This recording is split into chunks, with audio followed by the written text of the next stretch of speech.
At 62, DeVille, the flamboyant and high-energy guitarist of Poison, whose wild riffs and over-the-top stage presence helped define the glam metal era of the 1980s, has shocked fans by opening up with brutal honesty about his long and complicated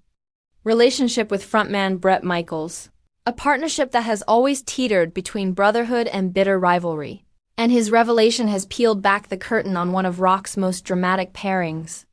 DeVille, who joined Poison just as the band was about to explode with their 1986 debut look, What the Cat Dragged In, has never been shy about admitting that his chemistry with Michaels was both the magic that made the band unforgettable and the curse that nearly tore them apart, and he stunned fans by confessing that at times he couldn't stand Michaels, yet at the same time couldn't live without him when it came to the music.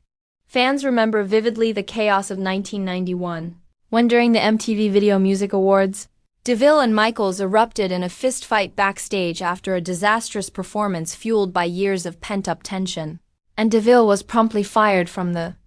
band in a split that seemed permanent. But in his recent reflections, he admitted that underneath the anger was deep respect and even gratitude, because Michaels was not only the driving force behind Poison's vision, but also the one who never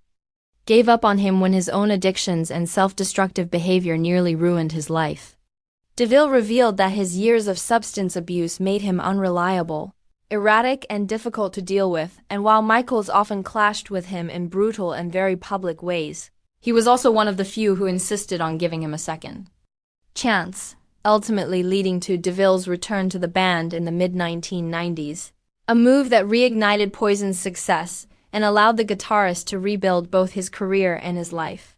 Shocking fans further, DeVille admitted that even in their reconciled years, the tension never fully disappeared. There were still battles over setlists, creative direction, and egos, but he now sees those clashes as the fuel that made their live shows so powerful, explaining that the chaos on stage was real, and people could feel it, but that's why they kept coming back.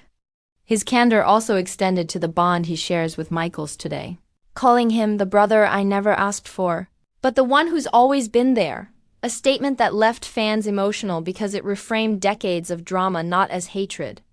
but as the complicated love that comes from surviving fame, addiction, and the brutal pressures of the music industry together. DeVille even admitted that Michaels' own health battles, including his near-fatal brain hemorrhage in 2010, changed the way he saw their relationship, reminding him that life was too short to cling to grudges, and in the years since, the two have become more like family than ever, sharing a mutual understanding forged in fire. Still, DeVille didn't sugarcoat the past. He shocked fans by confessing that there were times he wished Poison would break up so he could escape the stress. But in the same breath, he admitted that the thought of not being on stage with Michaels, Bobby Dole, and Ricky Rocket was something he could never truly live with. The revelation left Poison fans stunned because it painted a raw, unfiltered picture of the band's inner struggles, showing that behind the makeup, spandex, and party anthems was a story of clashing egos, painful mistakes, near disasters, and ultimately, forgiveness. Now, at 62, DeVille's shocking confession about Bret Michaels isn't just about feuds or reconciliations, it's about the strange, messy, unbreakable bond between two men who fought like enemies but loved like brothers, and who, despite everything, continued to take the stage together and prove that sometimes the greatest music comes not from harmony but from conflict survived.